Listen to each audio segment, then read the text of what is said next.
isipin ang maaring nangyari sa mga batang ito kung hindi sila naiangat patawid ng bakod ng Santa Cruz Parish.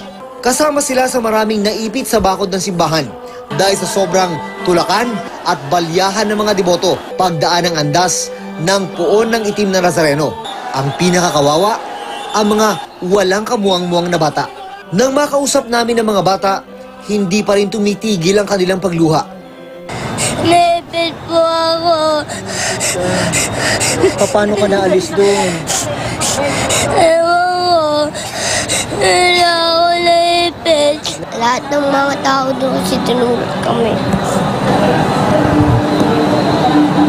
Sige lang, okay lang, okay lang.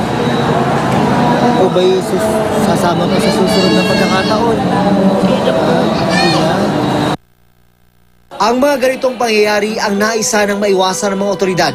Kaya umapila sila na wag nang isama ang mga bata sa trastasyon ng puong itim na Nazareno. Ang nangyari kanina, magsisilbi na raw ngayon na aral sa ilan sa mga deboto.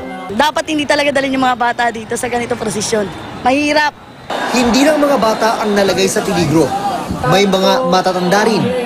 At kahit yung mga akala nilang malakas sila, bumigay din ng katawan. Bigla na lang ako bumagsak. Nasaan po kayo? Malapit sa andas? Opo. June Veneracion, Nakatutok, 24 Oras.